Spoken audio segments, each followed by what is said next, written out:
నమస్తే, welcome to Telugu రాజ్యం. నేను సిరి. పవన్ కళ్యాణ్ గారు, నారా లోకేష్ గారు అయితే కొన్ని వ్యాఖ్యలు అయితే చేశారు. అవి ఇప్పుడు చర్చనీయాంశంగా మారాయి. ఇంతకు అసలు పవన్ కళ్యాణ్ గారు, నారా లోకేష్ గారు ఏం మాట్లాడారు అనేది మనకు వివరించడానికి, అసలు దాని మీద ఎలా అంటే వాటిని ఎలా అర్థం చేసుకోవాలనేది కూడా మనకు వివరించడానికి మనతో పాటు ఉన్నారు ప్రముఖ రాజకీయ విశ్లేషకులు చింతా రాజశేఖర్ గారు. నమస్కారం సార్.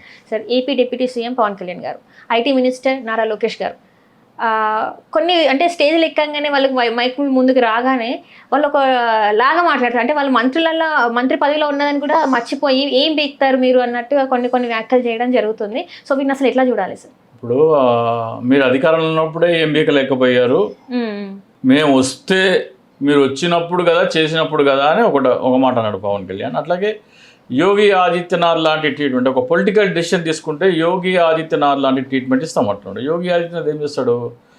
సమాజ్వాదీ పార్టీకి సంబంధించిన నాయకులని, వాళ్ళకి సంబంధించిన కార్యకర్తలని ఎన్కౌంటర్ చేస్తాడు యోగి ఆదిత్యనాథ్. క్రిమినల్స్ అంటే అందరు క్రిమినల్స్ కాదు. మళ్ళీ బనారస్ హిందూ యూనివర్సిటీలో ఐఐటి చదివే 3 పిల్లలు ఒక అమ్మాయిని రేప్ చేస్తే వాళ్ళని ఏం లేదు, వాళ్ళు బయటకు వస్తే వాళ్ళని దండలేసి ఊరేగింపేసి తీసుకుపోయినారు. అట్లుంది అంటే వీళ్ళందరూ అదే వేరే సమాజ్వాదీ పార్టీ వాళ్ళు కానీ లేకపోతే యాదవ్ కులం కానీ ముస్లిం కానీ ఎవరన్నా చేస్తే ఎన్కౌంటర్ అవుతాడు అక్కడ.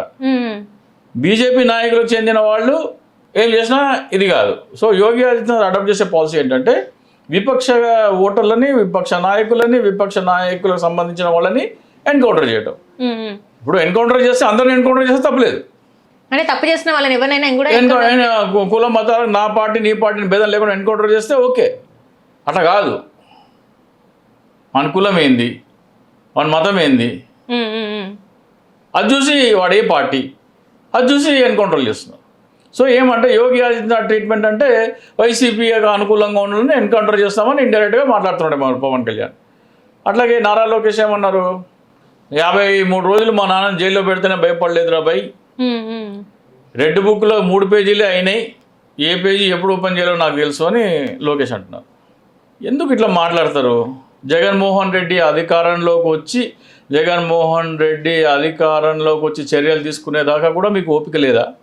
ఇటువంటి మాటలు మాట్లాడితే వైసీపీ కార్యకర్తలే చంద్రబాబు నాయుడిని మళ్ళీ జైలుకి పంపిస్తారు. ఈసారి రాజమండ్రి జైలు కాదు, తిహార్ జైలు. మొన్నటి ఇంటర్వ్యూలో మనం ఒక పిలిపించినాం జగన్మోహన్ రెడ్డి గారి బర్త్డే గిఫ్ట్కి. నిన్న నాకు బీభత్సమైన ఈమెయిల్స్, మీరు ఒక వారం 10 రోజుల ముందు అన్న పెట్టి చెప్తే మేము ప్రిపేర్ అవుతుండే కదా. అట్లాగే ఇవాళ కేక్ కటింగ్ అయిపోగానే బైక్ ర్యాలీలు ఉన్నాయి, ప్రోగ్రామ్స్ ఉన్నాయి, రక్తదాన ప్రోగ్రాంలు ఉన్నాయి. ఇవాళ చెప్తే ఎట్లా, ముందే చెప్తే మేము దాన్ని ఇంక్లూడ్ చేసేవాళ్ళం కదా అన్నారు. అరే బర్త్డే 21st అయిపోతే బిలేటెడ్ బర్త్డే గిఫ్ట్ ఇవ్వండి, లేకపోతే న్యూ ఇయర్ గిఫ్ట్ ఇవ్వండి, లేకపోతే క్రిస్మస్, న్యూ ఇయర్, సంక్రాంతి. మీరు లెటర్స్ రాయాలనుకుంటే సంక్రాంతి వరకు రాయండి. వాళ్ళు ఏమంటున్నారు, మా గ్రామంలో 500 మందితోనే లేఖలు రాయిస్తాము, ఇవాళ బర్త్డే అయిపోయింది కదా మళ్ళీ ఎట్లా అన్నాడు. బిలేటెడ్ బర్త్డే గిఫ్ట్ ఇవ్వు, లేకపోతే క్రిస్మస్ గిఫ్ట్ ఇవ్వు, లేకపోతే new year gift, Sankranti gift ఇవ్వు. అలాగే చెప్తున్నాను వైసీపీ శ్రేణులకి, నిన్న ప్రపంచంలో కనీ విని ఎరగని రీతిలో బర్త్డే చేసినారు జగన్మోహన్ రెడ్డి గారిది. అదే ఉత్సాహం అమరావతిలో జగన్మోహన్ రెడ్డి గారు ప్రభుత్వ భూమిలో రాజధాని కడితే ప్రభుత్వ ఖజానాకి 5 లక్షల కోట్ల రూపాయల ఆదాయం వచ్చేది. చంద్రబాబు నాయుడు తీసుకొచ్చిన ల్యాండ్ పూలింగ్ చట్టం వల్ల ప్రభుత్వ ఖజానా 5 లక్షల కోట్లు నష్టపోయి ఆ డబ్బులు ప్రైవేటు వ్యక్తులకు వెళ్తున్నాయి. ఈ రెండింటి వ్యత్యాసమే అమరావతి ల్యాండ్ పూలింగ్ చట్టము. దీని మీద సిబిఐ విచారణ జరగాలి అని గౌరవ భారత ప్రధాన న్యాయమూర్తి గారికి లేఖలు రాసే కార్యక్రమం చేపట్టమని చెప్పాను. జగన్మోహన్ రెడ్డి గారికి మీరు ఇవ్వగలిగే అమూల్యమైన బర్త్డే గిఫ్ట్ ఇదే అని చెప్పాను. చాలామంది బర్త్డే అయిపోయింది కదా అంటున్నారు. క్రిస్మస్ గిఫ్ట్ ఇవ్వండి, న్యూ ఇయర్ గిఫ్ట్ ఇవ్వండి, సంక్రాంతి గిఫ్ట్ ఇవ్వండి. ఈ రేపటి నుంచి సుప్రీంకోర్టుకి అంటే క్రిస్మస్ సెలవులు ఉన్నాయి వారం రోజులు సుప్రీంకోర్టుకి. సుప్రీంకోర్టు సెలవులు అయిపోయిన తర్వాత ఓపెన్ చేసేటప్పటికల్లా ఒక 30-40 లక్షల లెటర్స్ ఆంధ్రప్రదేశ్ నుంచి అమరావతి అవినీతి మీద సిబిఐ విచారణ జరగాలని లేఖలు వెళ్ళిన ఆ లేఖలోనే రెండో అంశం ఏంటంటే మెడికల్ కాలేజీల ప్రైవేటీకరణ మీద సిబిఐ విచారణ జరిపించాలని. మూడో అంశం ఏంటంటే ఎకరా 99 పైసలకి అంశం కూడా సిబిఐ విచారణ జరిగి, ఈ 3 అంశాలు కలిపిన ఒక లేఖ ఉంది. ఆ లేఖ కావాలంటే మీకు తెలియని వాళ్ళకి నాకు ఈమెయిల్ ఐడి ఇస్తాను, ఈమెయిల్ ఐడికి రిక్వెస్ట్ పెడితే నేను పంపిస్తాను. DICSOOCHI@gmail.com DICSOOCHI@gmail.com పంపిస్తే నేను అది మీకు పంపిస్తాను. అది ప్రింట్ చేసుకొని అన్ని పేజీల మీద సంతకం చేసి లాస్ట్ పేజీలో మీ వివరాలు పూరించి గౌరవ భారత ప్రధాన న్యాయమూర్తి గారికి స్పీడ్ పోస్ట్ పంపించాలి. స్పీడ్ పోస్ట్ మాత్రమే పంపించాలి. ఇది మీరు జగన్మోహన్ రెడ్డికి బిలేటెడ్ బర్త్డే గిఫ్ట్ అనుకోండి, క్రిస్మస్ గిఫ్ట్ అనుకోండి, న్యూ ఇయర్ గిఫ్ట్ అనుకోండి, సంక్రాంతి గిఫ్ట్ అనుకోండి. మీరు అందరూ ఖచ్చితంగా గట్టిగా అనుకుంటే జగన్మోహన్ రెడ్డి గారు వీళ్ళందరినీ 2 నెలల్లో జైలు పంపించాల్సిన అవసరం లేదు. పిచ్చుక మీద బ్రహ్మాస్త్రం మీరు చాలు. మీరు అందరూ లెటర్స్ రాస్తే మీ గ్రామాల్లో 100 మంది నుంచి 500 మందితో మీరు లేఖలు రాస్తే ఉగాది కల్లా చంద్రబాబు నాయుడు తిహార్ జైల్లో ఉంటాడు. అట్లనే చూసుకున్నట్టయితే పవన్ కళ్యాణ్ గారు కొన్ని మాటలు అన్నారు. చిన్న పిల్లల మేలో కులం గురించి మాట్లాడుతున్నారు, కుల వివక్షను తీసుకొచ్చి మాట్లాడుతున్నారు. ఇది మీ రాజకీయం, పిల్లలలో రాజకీయం ఎందుకు చేస్తున్నారు అని చెప్పేసి నిజంగా ఏంటి సార్ ఇది? పిల్లలతో రాజకీయం ఏంటి? ఎవరు తీసుకొచ్చినారు? మీకు ఎట్లాగో ఆంధ్ర అనే భావన లేదు, కుల భావన అనేది తెచ్చుకోవాలని ఎవరు పిలిపించినారు? పిఠాపురంలో 2 పిల్లల మధ్యలో జరిగిన కులాల గొడవ ఏ కులాలకు సంబంధించింది? కుల భావన తీసుకుతున్న ఓట్లు ఏమని చెప్పి పిలిపించింది ఎవరు? ఒక రాజకీయ నాయకుడివి. నువ్వు వాళ్ళకి బుద్ధి జ్ఞానం ఉందని అడుగుతున్నావు కదా. ఒక రాజకీయ నాయకుడివి నీకుందా? ఆమె సనాతని హిందూ అంటున్నావు, మీకుందా? అయితే కుల ప్రాతిపదికన లేకపోతే మత ప్రాతిపదికన రాజకీయాలు చేసావు నువ్వు. నేను వెనక్కి తగ్గాను కాబట్టి అంటే ఆయన వెనక్కి తగ్గి చంద్రబాబు నాయుడుకి తగ్గి ఆయనకి ఆ మద్దతు ఇచ్చినందుకే ఆంధ్రప్రదేశ్లో అభివృద్ధి జరుగుతుందని ఏమో లెక్కలు చెప్పినాడు ఆయన. పవన్ కళ్యాణ్ గారు మీరు వెనక్కి తగ్గారు కాబట్టి 17 మెడికల్ కాలేజీలు, ప్రభుత్వ మెడికల్ కాలేజీలు ప్రైవేట్ పరం అవుతున్నాయి. సీపోర్టు షిప్పింగ్ యార్డులు ప్రభుత్వానికి ఆదాయం తీసుకొచ్చేవి, అవి ప్రైవేట్ పరం అవుతున్నాయి. అమరావతిలో 5 లక్షల కోట్ల కుంభకోణం అవుతుంది. ఎకరా 99 పైసలకే కోట్ల విలువ చేసే భూములు కట్టబెడుతున్నారు. ఇవన్నీ మీరు తగ్గి కాదు, ఇవన్నిటి మీద మీరు మౌనంగా ఉన్నారంటే ఎందుకు మౌనంగా ఉన్నారు అని ప్రజలు ఆలోచిస్తున్నారు. మీకు 18 ఏప్రిల్ 2023న అమరావతి 5 లక్షల కోట్ల అవినీతి అని మీ పార్టీకి ఈమెయిల్ పంపించాను. దాని మీద మీరు ఎందుకు మాట్లాడలేదు పవన్ కళ్యాణ్ గారు? ఎందుకు తగ్గారు దాని మీద? ప్రజా సంపద దోపిడీ కదా అది.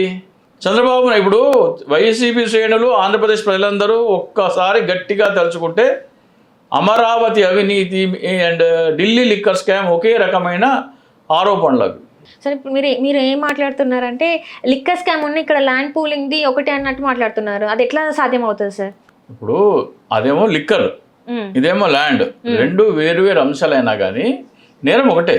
ఎట్లా అవుతుంది సార్? అది 100 కోట్ల అవినీతి 100 కోట్ల అవినీతే.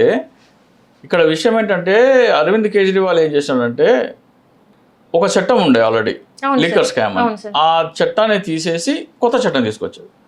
పాత చట్టం ప్రకారం డిస్ట్రిబ్యూటర్లకి 5% కమిషన్ ఇవ్వాలా. కొత్త చట్టం ప్రకారం దాన్ని 12.5% పెంచినారు. 12.5% పెంచినారంటే 7.5%. దాన్ని ఒక చట్టం చేశాడు ఆయన, ఢిల్లీ లిక్కర్ యాక్ట్ 2022 అని అసెంబ్లీలో పెట్టి పాస్ చేసి గవర్నర్ ఆమోదం తీసుకొని చట్టం చేసినాడు.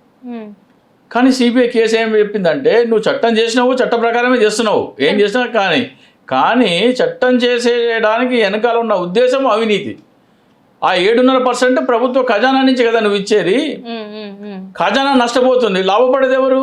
Liquor distributor. ఇక్కడ సేమ్ అంటే వైసీపీ శ్రేణులు చాలా జాగ్రత్తగా వినాలి. చంద్రబాబు నాయుడు కూడా చేసింది సేమ్ నేరం. జగన్మోహన్ రెడ్డి గారు ఏమన్నారు? ప్రభుత్వ భూమిలో రాజధాని కట్టమన్నారు. ప్రభుత్వ భూమి లేకపోతే ఏం చేయాలా? రైతుల దగ్గర భూమి కొని దానిని ప్రభుత్వ భూమి చేయాలి. ప్రభుత్వ భూమి చేసిన తర్వాత దాంట్లో రాజధాని కట్టమన్నారు. అప్పుడు భూమి రేటు విలువ పెరిగితే లాభం ఎవరికి వస్తుంది? ప్రభుత్వానికి వస్తుంది, తద్వారా ప్రజలకు వస్తుంది. చంద్రబాబు నాయుడు ఎట్లా చేయలే, ల్యాండ్ పూలింగ్ అని ఒక కొత్త తీసుకొచ్చినాడు.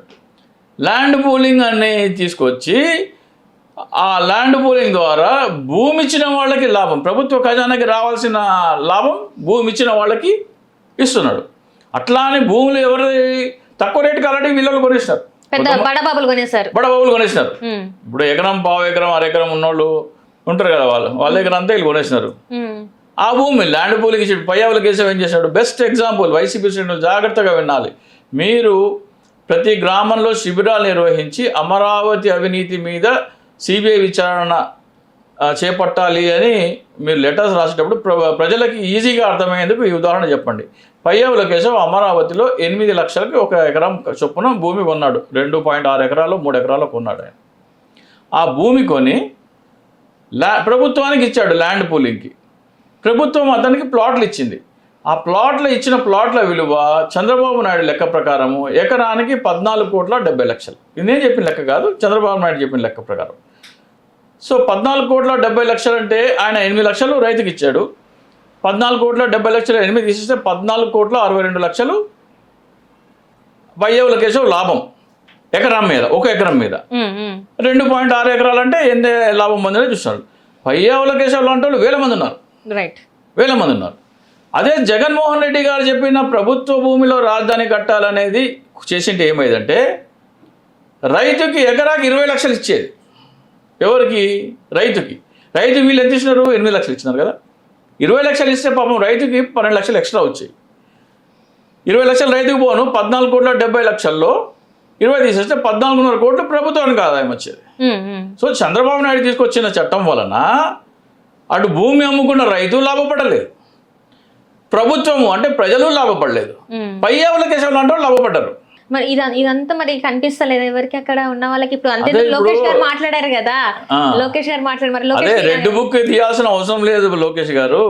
ఆంధ్రప్రదేశ్ రాష్ట్ర ప్రజలు గట్టిగా తలుచుకొని సుప్రీంకోర్టుకి లేఖలు రాస్తే మీ నాన్నగారు ఈసారి రాజమండ్రి కాదు, మీ నాన్నగారు కట్టించి జైల్లోనే మేము ఉండాలా అని బాధపడ్డారు కదా, ఈసారి తిహార్ జైలుకి వెళ్తారు ప్రజలందరూ. సో ఇట్లాంటి మాటలు తగ్గించుకోండి. వైసీపీ శ్రేణులను రెచ్చగొట్టకండి. వైసీపీ శ్రేణులు అందరూ ఒక్కసారి గట్టిగా తెలుసుకొని లెటర్స్ రాస్తారంటే సంక్రాంతి పండుగ లోపల 1 కోటి లెటర్స్ సుప్రీంకోర్టులో ఉంటాయి. 1 కోటి లెటర్స్ సుప్రీంకోర్టు ముందర ఉంటే మీ నాన్నగారిని కాదు, ఆయా భూముల్లో ఎవరెవరికి వాటాలు ఉన్నాయో వాళ్ళందరూ జైల్లోకి వెళ్తారు. పవన్ కళ్యాణ్ కూడా బహుశా జైలుకి వెళ్ళే అవకాశం ఉంటుంది. సార్ మీరు ప్రతిసారి అరెస్ట్ అవుతారు అంటే చంద్రబాబు నాయుడు గారు అరెస్ట్ అవుతారా అంటే ఉంది, కానీ ప్రతిసారి పవన్ కళ్యాణ్ గారు అరెస్ట్ అవుతారంటే ఈ టైమే కదా సార్ వాళ్ళు గెలిచింది 100% స్ట్రైక్ రేట్తోని. మరి పవన్ కళ్యాణ్ గారు ఎందుకు మధ్యలో తీసుకొస్తున్నారు? ఆయన ఎందుకు అరెస్ట్ అవుతారు సార్? అసలు ఇక్కడ విషయం ఏంటంటే ప్రభుత్వ ఖజానాకి రావాల్సిన ఆదాయం ప్రైవేట్ వ్యక్తులకి పోతుంది. అంటే ప్రభుత్వ ఖజానాన్ని కొల్లగొట్టినారు. దొంగతనం చేసిన వాళ్ళందరూ జైలు పోవాలా లేదా? అది మన చట్టం చెప్తుంది కదా. ఇప్పుడు కవితను ఎందుకు అరెస్ట్ చేసినారు? ఢిల్లీలో లిక్కర్ స్కామ్ అయితే కవితను ఎందుకు అరెస్ట్ చేసినారు? తిహార్ జైల్లో ఉంచారు. ఎందుకు? ఆమె దాంట్లో లబ్ధిదారు కాబట్టి. అట్లాగే పవన్ కళ్యాణ్ కూడా లబ్ధిదారు అయ్యి ఉండొచ్చు అమరావతి ల్యాండ్ పూలింగ్లో అంటున్నా నేను. దానికి ఎట్లా అంటావు? పవన్ కళ్యాణ్ అంటే ఎట్లా అంటావు, ఎట్లా లబ్ధిదారుడు అని అంటారు కదా. ఫస్ట్ అమరావతి ల్యాండ్ పూలింగ్ భూములు తీసుకుంటుంటే మీరు ఎవరు భూములు ఇవ్వద్దు అని పవన్ కళ్యాణ్ అన్నాడు. పోయి అక్కడ వాళ్ళతో పరమాన్నం తిన్నాడు, వాళ్ళతో కూర్చొని ధర్నా చేశాడు. 6 నెలలకి అడ్డపంచ కట్టుకొని మంగళగిరి పంచ కట్టుకొని ఫ్లైట్లకి ఆయన కామినేని శ్రీనివాసన్ వచ్చి బాగుంది అంతా బాగుంది అన్నాడు. ఏమైంది 6 నెలల్లో? ఎందుకు మనసు మారింది? Point number 1. Point number 2, Jaganmohan Reddy గారు 3 రాజధానుల ప్రకటన చేయగానే ఫస్ట్ పరిగెత్తింది పవన్ కళ్యాణ్. ఆడ కంచెలు దూకినాడు, గంతులు వేసినాడు, తల ఇసిరినాడు, జుట్టు ఇసిరినాడు, పోలీసుల మీద చిందులు వేసినాడు. ఎందుకు వేసినావు? నువ్వేమో ఎన్నికల ప్రచారంలో విశాఖపట్నం రాజధాని అయితే బాగుండేదన్నావు, కర్నూలు రాజధాని అయితే బాగుండేదన్నావు, అమరావతి ఒక కులానికి ఒక్కొక్క వర్గానికి గేటెడ్ కమ్యూనిటీ అయిపోయిందన్నావు. మరి నీ అన్న మాటలకు అనుగుణంగానే జగన్మోహన్ రెడ్డి 3 రాజధానులు తీసుకొస్తే నువ్వు వెళ్ళి జగన్మోహన్ రెడ్డి గారికి బొకే ఇచ్చి హ్యాట్స్ ఆఫ్ జగన్మోహన్ రెడ్డి గారు, మీ ఆలోచన నా ఆలోచన ఒకటే, థ్యాంక్ యూ అని చెప్పాలి కదా. 3 రాజధానులు చేస్తే నీకు ఎందుకు అంత బాధ? ఏదో నీ ఆస్తి పోయినట్టు విలవిల ఒడ్డున పడ్డ చేపలాగా ఎందుకు గిలకల్లు కొట్టుకున్నావు? దీనికి ముందు అమరావతి రాజధాని అంటే జగన్మోహన్ రెడ్డి గారు ఓకే అన్నారు కదా సార్, ఓకే చెప్పారు కదా సార్. ప్రభుత్వ భూమిలో కట్టమన్నారు కదా, ప్రభుత్వ భూమిలో కట్టమన్నారు కదమ్మా, ల్యాండ్ పూలింగ్లో కట్టమనలే కదా. జగన్మోహన్ రెడ్డి గారు ప్రభుత్వ భూమిలో ఎందుకు కట్టమన్నారు? ప్రభుత్వ భూమిలో కడితే ప్రభుత్వ భూమి విలువ పెరిగితే ఆ లాభం ప్రభుత్వానికి రావాలని జగన్మోహన్ రెడ్డి గారు ప్రభుత్వ భూమిలో కట్టమన్నారు. వీళ్ళేమో ల్యాండ్ పూలింగ్ తీసుకొస్తున్నారు. ల్యాండ్ పూలింగ్ అయితే లాభం ప్రైవేట్ వ్యక్తులకు వెళ్తుంది, ప్రభుత్వానికి రాదు. భూముల విలువ పెరిగేదేమో ప్రజల వలన, ప్రజల భవనాలు అక్కడ కట్టడం వలన భూముల విలువ పెరుగుతుంది. సో లబ్ధిదారులు అంతిమంగా ప్రజలు అవ్వాలి కానీ భూములు ఇచ్చిన వాళ్ళు కాదు కదా. భూములు ఇచ్చిన వాళ్ళకి నువ్వు రూపాయి ఇస్తే 2 రూపాయలు తీసుకో. నీ భూమిలో రూపాయి అయితే 2 రూపాయలు తీసుకో. 10 లక్షల భూమికి 14 కోట్లు 15 కోట్లు తీసుకుంటా అంటే ఎట్లా? అది కూడా పేదోళ్ళ దగ్గర అమాయకుల దగ్గర తక్కువ రేటు కొట్టేసి ల్యాండ్ పూలింగ్ ఇచ్చి నువ్వు బాగుపడితే ఎట్లా? అన్యాయంగా అసెట్ భూములు అసైన్డ్ భూములమ్మా. ఆంధ్రప్రదేశ్ ప్రజలు వైసీపీ శ్రేణులు 50 లక్షల మంది నుంచి 1 కోటి మంది లెటర్ రాస్తే అసైన్డ్ భూములు ల్యాండ్ పూలింగ్ ఇచ్చిన నేరం కింద చంద్రబాబు నాయుడు ఆధారాలతో సహా దొరికిపోయి తిహార్ జైల్లో ఉండటం తథ్యం. అంటే దీంట్లో మరి పవన్ కళ్యాణ్ గారు ఎందుకు అరెస్ట్ అవుతారు? అదే పవన్ కళ్యాణ్కి ఎందుకు అమరావతిలో ఏమీ లేదనుకో, 3 రాజధానులు, కర్నూలే రాజధాని, విశాఖపట్నమే రాజధాని అన్న ఆయన 3 రాజధానులు అంటే అంత గిల్ల గిల్ల గిల్ల గిల్ల గిల్ల ఎందుకు కొట్టుకున్నాడు? ఆయన విజువల్ తీసి చూడండి, పంపిస్తాం మీకు కావాలంటే. అమరావతి 3 రాజధానులు ప్రకటన అటు పోయి ఆయన చేసిన విన్యాసాలు చూడండి, మీకు అర్థమైపోతుంది. అయిపోయిందా? చంద్రబాబు నాయుడు అరెస్ట్ చేసిండ్రమ్మా. ఒక్క తెలుగుదేశం కార్యకర్త రోడ్డు మీదకి రాలేదు, ఈయన వచ్చి రోడ్డు మీద పడుకున్నాడు. ఏమి అమరావతి అవినీతి ఏమన్నా బయటపడితే నీదేమన్నా బయటపడుతుందని భయమా?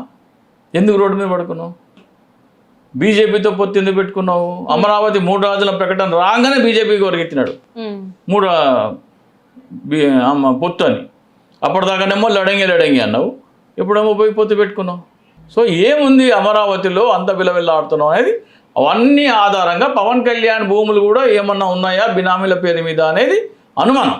రైట్. పవన్ కళ్యాణ్ పోతుండొచ్చు అంటున్నాం, చంద్రబాబు నాయుడు ఖచ్చితంగా పోతాడు. చంద్రబాబు నాయుడు అసైన్డ్ భూముల కేసులో డైరెక్ట్గా తిహార్ జైలుకి వెళ్తాడు, ఎవడు ఆపలేడు. సో లోకేష్ గారు, మీరు రెడ్ బుక్ రాజ్యాంగం అంటున్నారు, ఆ తర్వాత పేజీలు తీయడం తర్వాత, కానీ ముందు ఇట్లాంటి రెచ్చగొట్టే మాటలు మాట్లాడి వైసీపీ శ్రేణులను రెచ్చగొట్టి వాళ్ళందరి చేత లేఖలు రాయించే కార్యక్రమానికి మీరు ఆజ్యం పోయకండి. ఆ పని చేస్తే వాళ్ళందరూ లేఖలు రాస్తే మీ నాన్నగారు తిహార్ జైల్లో ఉంటారు. Right sir, right sir, right. Thank you so much sir.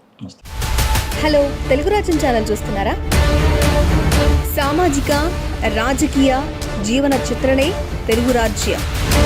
అతిశయోక్తులు, అసత్యాలు ఉండవు. రాజకీయ కోణం కాదు, ప్రజా కోణమే కొలబద్ద. తెలుగు రాజ్యం వీక్షణ మీ ఉత్తమ అభిరుచికి నిదర్శనం.